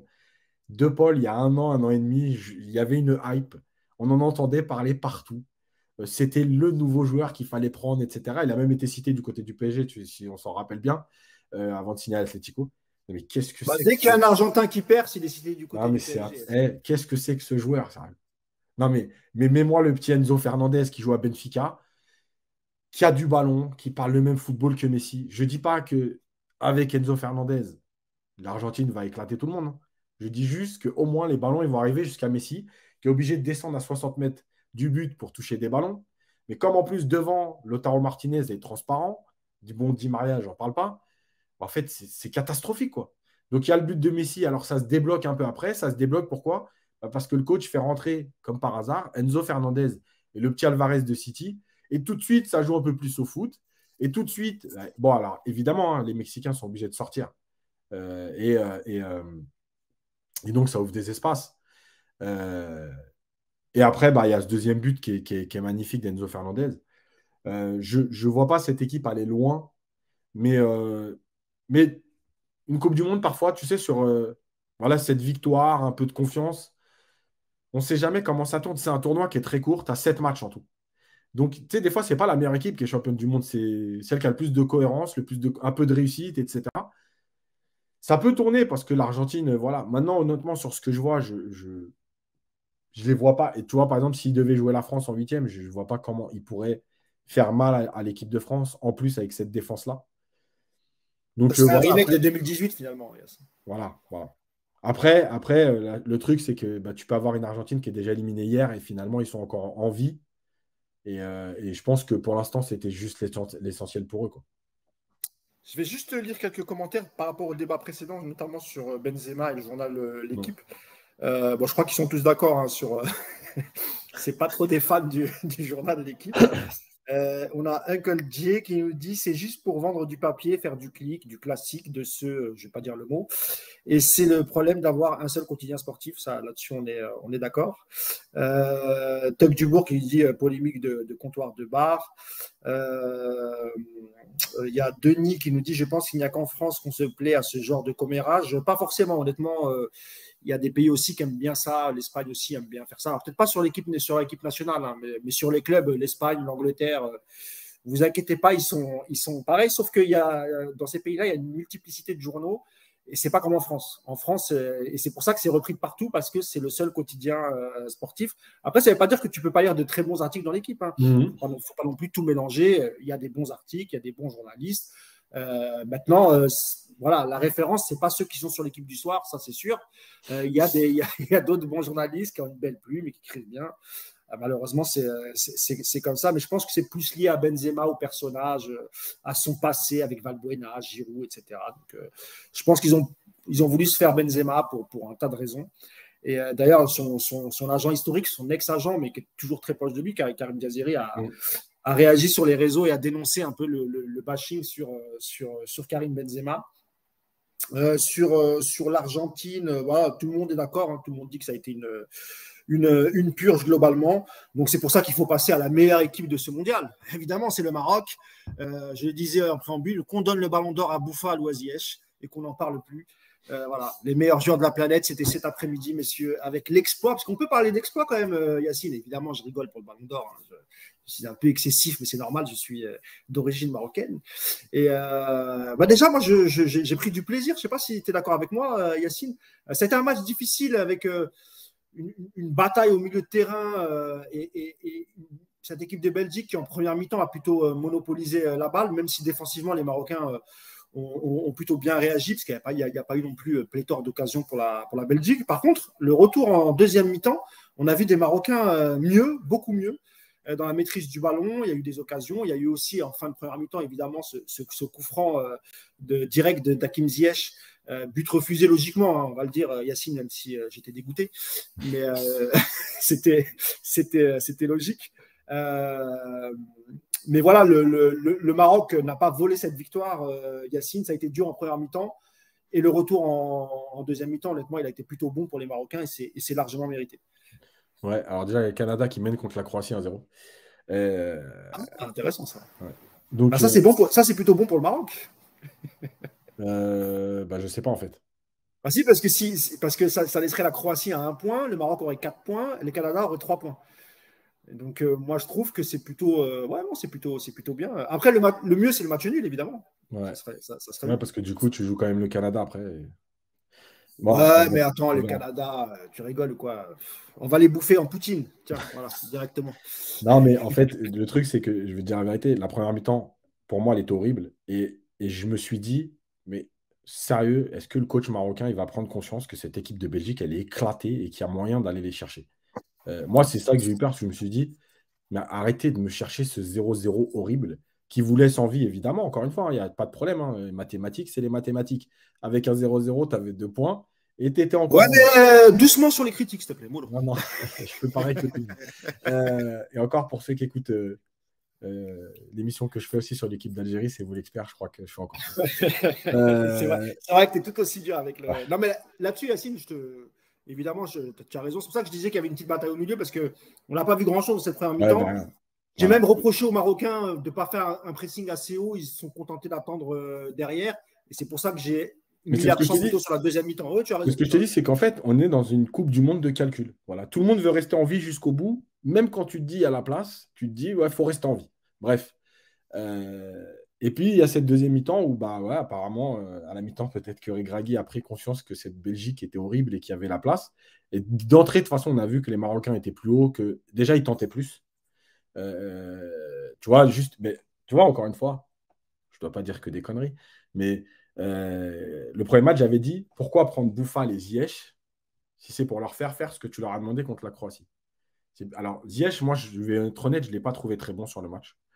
Je trouve qu'il a eu beaucoup de déchets, etc. D'ailleurs, je me suis demandé pourquoi lui restait plus longtemps que Bouffal, parce que Bouffal a été meilleur. Hein. Ah ouais.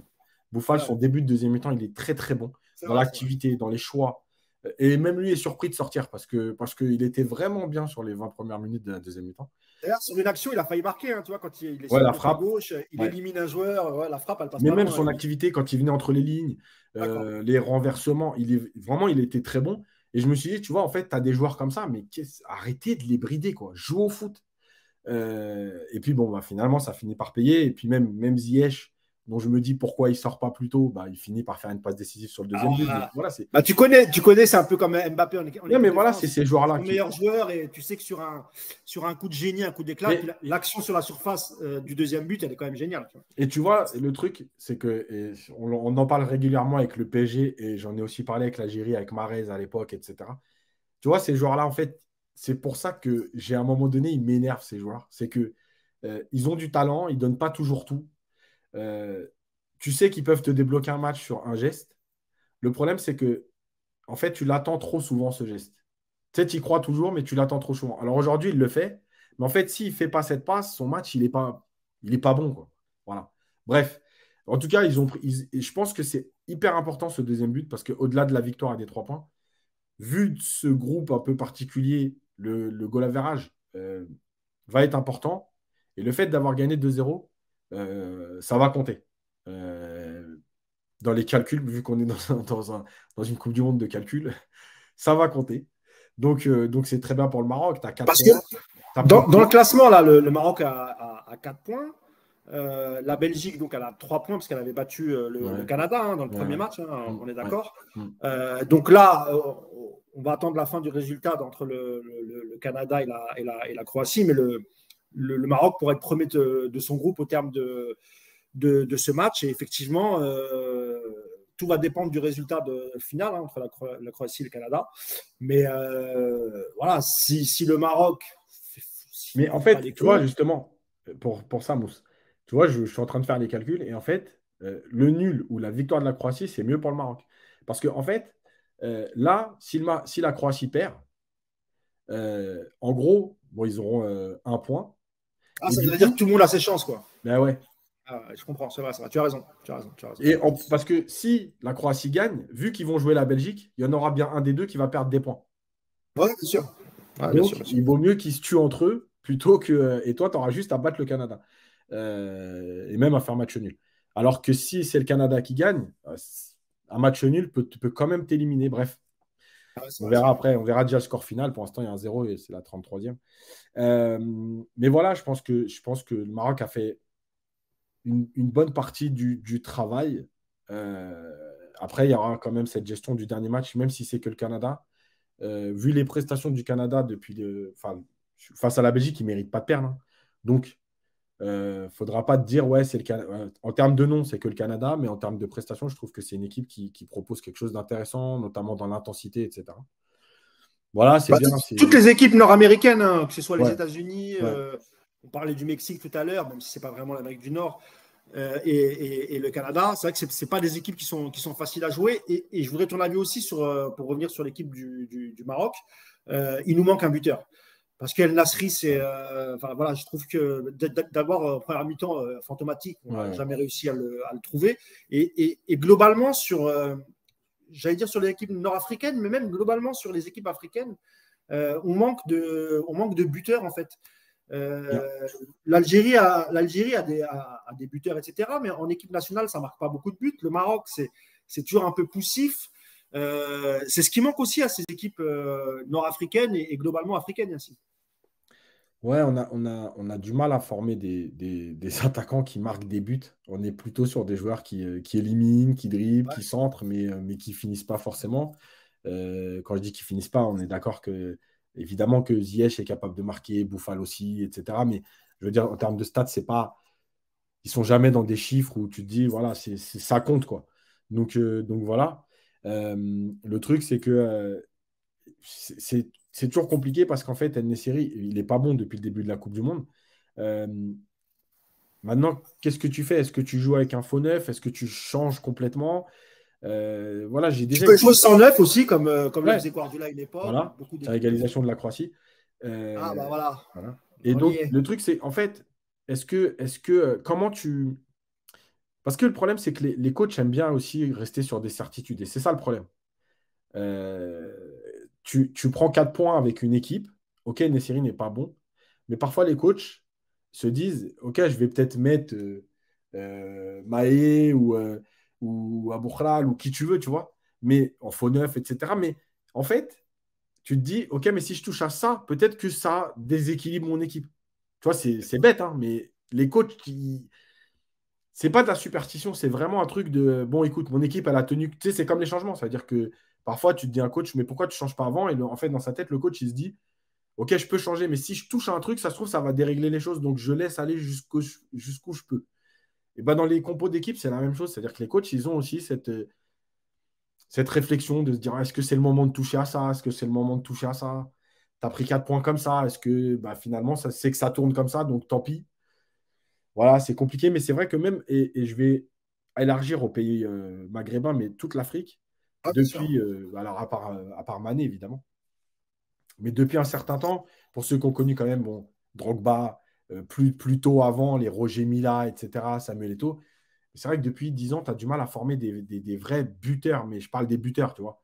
Après, Yacine, juste sur ce point-là, la plupart des joueurs sont formés en Europe, hein. Enfin, même principalement en France, parce qu'ils viennent beaucoup de pays francophones. Ouais. Voilà. Après, ce sont des joueurs en général, en termes d'attaquants, à part Drogba, qui a eu une carrière à Chelsea, enfin, voilà, qui a eu une vraie carrière d'attaquant dans un grand club, Eto'o, qui a eu une carrière incroyable entre le Barcelone et l'Inter, etc., par tous les clubs où il est passé. Pour le reste, ça joue dans des clubs moyens, on va dire, et parfois même, ils ne sont pas titulaires. Ouais, mais bien sûr, Et c'est ça aussi le problème, mais il y a un autre. Le vrai problème pour moi, c'est qu'en fait, on ferme beaucoup le même type de joueurs. Voilà. Ziyech, Bouffal, tu vois, on forme le même type de joueurs parce que nos joueurs chez nous, ils jouent toujours les mêmes rôles, avec les mêmes qualités, les mêmes caractéristiques. Des milieux de terrain techniques. Voilà, donc c'est compliqué en fait. Et tu as l'impression presque que si tu leur dis je vais jouer avant-centre, le mec il va te dire non, mais moi je suis un milieu de terrain, je suis un mec qui dribble, qui fait des passes, tu vois. On a eu Marwan Chamakh qui était un bon attaquant, un bon attaquant de surface, en tout cas Chamakh à l'époque, l'ancien Bordelais pour le Maroc. Il y a aussi en Algérie l'actuel joueur de Brest, Slimani, pardon, qui est plutôt un bon buteur aussi, Slimani, mais c'est vrai qu'après quand il les retrouve en équipe nationale, c'est pas le même rendement. Alors, effectivement, ils sont Slimani, entourés des mêmes joueurs. Slimani, il a quand même beaucoup marqué avec l'Algérie. Ah oui, oui, bah, tu fais bien de le préciser. Moi, Il a plus de 30 buts en sélection. Voilà, il a beaucoup marqué, mais c'est vrai que globalement, en fait, enfin, c'est compliqué d'avoir ce genre de profil. Et c'est vrai que, tu vois, aujourd'hui, tu mettrais un joueur avec les qualités de Chamakh, mais ça change le visage du Maroc, quoi. Ah non, c'est clair, c'est clair, c'est clair. Ah ouais, ben, Chamakh, il me semble, je ne sais plus s'il était déjà là en 2004 lors de la finale. Je ne suis pas sûr. La finale de la CAN entre la Tunisie et le Maroc, mais je ne sais pas s'il était. Si, Chamakh, il y est, je crois. Il était déjà là, Ouais, ouais. Parce qu'il me semble qu'il y avait Youssef Hadji, oui. ouais, mais je crois que Il y Chamakh, avait il son était grand là. frère, Mustapha Hadji, qui était un bon buteur aussi. Mustapha Hadji, Ouais. qui avait fait la Coupe du Monde en 98 aussi, qui était présent. Mais c'est vrai qu'après, pour les autres pays, et pour les restes des pays africains, parce que là, le Maroc est plutôt en bonne position. Le Maroc, le Sénégal, qui avait débuté par une défaite, a fait une victoire lors du deuxième match avec 3 points. D'ailleurs, un très beau message de Sadio Mané qui dit aujourd'hui nous sommes tous marocains Ouais, avec, je crois qu'il avait fait hashtag One Love Africa. Donc, ouais, très très beau message. Et c'est bien que cette solidarité, pas simplement entre pays du Maghreb, mais entre pays d'Afrique, du continent africain, parce que le Maghreb fait partie intégrante de l'Afrique et il faut cette solidarité entre tous ces pays. Mais voilà, il reste le Ghana qui est encore en lice, le Cameroun qui est mal parti aussi. Bon, je disais le Sénégal qui a 3 points. Il y a la Tunisie qui est en fâcheuse posture. Donc voilà, il y a peut-être que le Sénégal et le Maroc ont peut-être une chance de passer en 8e. Après, je ne sais pas d'ailleurs, Yacine, contre qui pourrait passer le Maroc, si tu peux le dire, parce que moi, j'en ai aucune idée. Le truc, c'est qu'il y a le Cameroun et le Ghana qui n'ont pas encore joué leur deuxième match. Donc, oui, c'est ça, oui, pardon. Voilà. Là, on va être. Je sais. Alors, attends, le Maroc, il croise avec. Si je ne dis pas de bêtises. On va pouvoir voir s'ils ont une chance quand même. Je sais pas. Mais parce qu'en attendant que je recherche, je voulais aussi dire un truc. Parce que j'avais fait un tweet sur l'Arabie Saoudite. Et en fait, les gens. Alors, il y a des gens qui l'ont mal compris, mais je vais expliquer pourquoi. Parce qu'en fait, moi, je pars du principe. Tu vois, j'avais dit l'Arabie Saoudite, il n'y a aucun pays africain capable de proposer ce que propose l'Arabie Saoudite. Et il y a des gens qui sont venus me voir en me disant ah, ça y est, donc l'Arabie Saoudite, ils font une belle Coupe du Monde et ça vient faire des généralités. Alors, je précise, ce n'est pas du tout ce que j'ai voulu dire. Je ne suis pas en train de dire que l'Asie marche sur l'Afrique, que l'Asie est meilleure que l'Afrique ou que l'Arabie Saoudite, c'est la meilleure équipe du monde. Mais malgré tout, dans les intentions de jeu, l'Arabie Saoudite, sur les 2 matchs, ils ont proposé quelque chose. Ils n'ont pas été récompensés sur le deuxième parce qu'ils ont manqué d'efficacité, mais ils ont posé des problèmes à leur adversaire, à la Pologne, et qu'ils auraient très bien pu mener au score bien plus tôt. Et d'ailleurs, ils ratent aussi un pénalty qui peut leur permettre d'égaliser. Ce que je veux dire, c'est quand vous voyez la deuxième mi-temps du Maroc, quand vous voyez aussi, c'était qui le Sénégal, peut-être le Sénégal, bon bref. En fait, vous êtes obligé de vous dire, si l'Arabie Saoudite peut proposer ça, ça reste que l'Arabie Saoudite. Quand vous voyez la deuxième mi-temps du Maroc, vous dites, mais pourquoi vous proposez ça avant? Pas ça avant plutôt, tu vois? Pourquoi être obligé d'attendre, d'être un peu à 0-0, tu sais, dans le calcul et tout, et puis de te dire, tiens, bon, maintenant on peut se lâcher, mais pourquoi vous ne le faites pas avant? Tu vois? Moi, je préfère les équipes qui n'ont pas de regrets, en fait. Tu vois ce que je veux dire? Imaginons qu'aujourd'hui, le Maroc fasse 0-0 parce qu'il continue à rester plutôt défensif. Mais tu es obligé d'avoir des regrets. C'est ça que je veux dire. Va proposer du foot. Le calcul, c'est bien, mais voilà, quoi.